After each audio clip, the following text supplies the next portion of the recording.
उपेन्द्रनाथ बर' जोंनि गायसनगिरि गाहाय नेहाथारि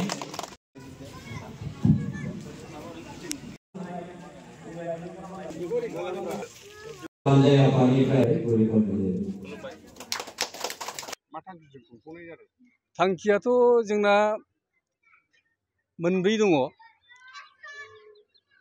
सिगाङाव बैसागुखौ मोजाङै मोजां बरायनानै जोंनि गामिनि थासारिया जाहाथे गोजोनै बोसोरा फुरा जालाङो बिनि थांखि।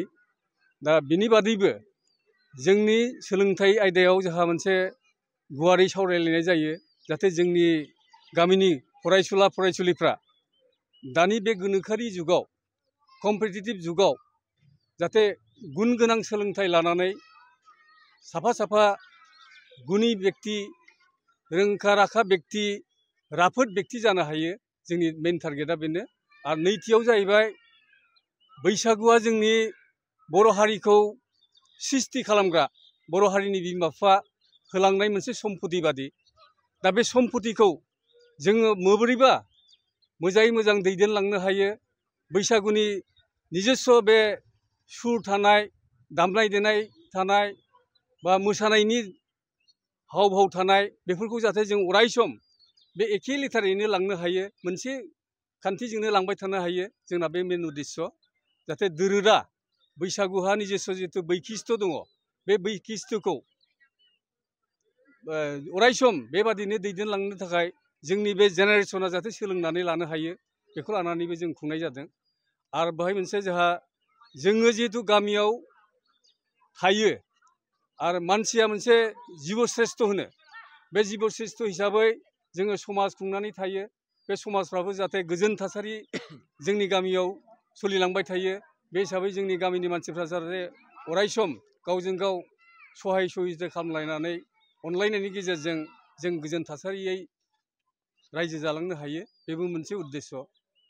थामथिया जाहैबाय ब्रैथिया जाहैबाय जोंना आबादारि। गामियाव थाग्रा मानसिफ्रा बांसिनानो आबाद मावनानै जायो। दा बे आबादखौ दानि बे गोनोखोआरि जुगाव जों बोरै मावोब्ला बांसिन उत्पादन खालामनो हायो, दिहुननो हायो, बेफोरबायदि आदब खायदा बेफोरखौ जों गुवारै सावरायो। दा बेफोरखौ सावरायनायाव जों अबयस्से जोंनि गामिनि मानसिखौल' लानानै सावरायनाय जाया। बे आयदाफोरजों लोब्बा थानाय रोंगौथि गोनां एक्सपार्ट मानसि माहारियारि आफादजों माहारि आफादखौ दैदेनलांग्रा बिबानगिरिफोरखौ लानानै जों गुवारै सावरायो। बिथांमोननि रोंगौथिखौ लानानै जोंनि गामिनि मानसिफ्रा जाहाथे सोलोंनानै लानो हायो, बेनो जोंनि मेन उद्देश्य आरोखि। बैसागु गिबियावनो आङो नोंथांमोननि चेनेलखौ बरायनानै लाग्रोबाय। दा जोंहा दिनैनि बे जोंनि लाइमोन क्लाब काम लाइब्रेरिनि बानजायनायाव जेनाखि 29थि रंजालि बैसागु फोरबो फालिनाय, बे फालिनाय हाबाफारिखौ जोङो साननैनि हाबाफारिजों जोङो खुंफुंनो आखायाव लादों। दा दिनै सेथि हाबाफारि, दा सेथि हाबाफारि बादि दङ जोंहा गाहाय दरखं बेखेवनाय, बे हाबाफारिया जोबनानै थांबाय।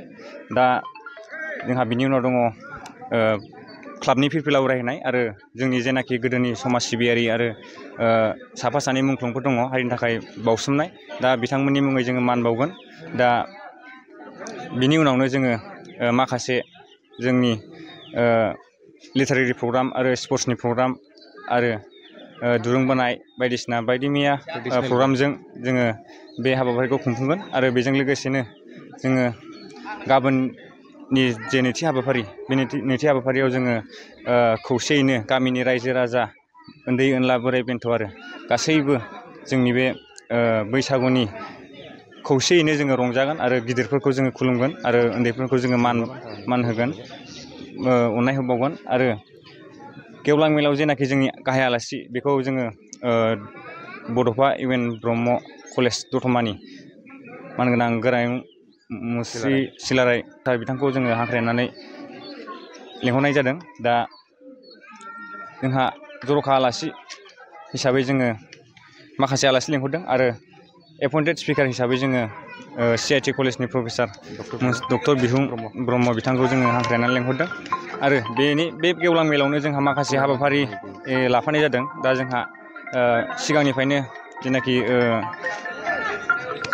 मेट्रिकआव फार्स्ट डिभिजन नांनाय आरो HSआव सेथि थाखोआव उथ्रिसार जानो हानाय आरो BA MA आव सेथि थाखोआव उथ्रिसार जानो हानायफोरखौ जोङो गामिनिफ्राय बा बे गेवलां मेलनि गेजेरजों जोङो बिथांमोनखौ गांसे मान बिलाइजों लोगोसे आर'नाइजों आलासिफोरखौनो जोङो थुलुंगा बान्थाखौ आजावहोयो बा थुलुंगा बान्थाखौ बिलाइनाय जायो।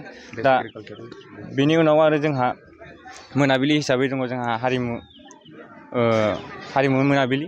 दा बेयाव जोङो बयबो माखासे जों सिंगार लेंहरनाय जायाखै। दा बे गामिनि साफा सानै उन्दैफोर जाखांफुनाय दामनाय देनाय बेफोरजोंनो जोङो दिनै बे हारिमुखौ जोङो बारहोहरनो सानो। दा बेखिनियानो।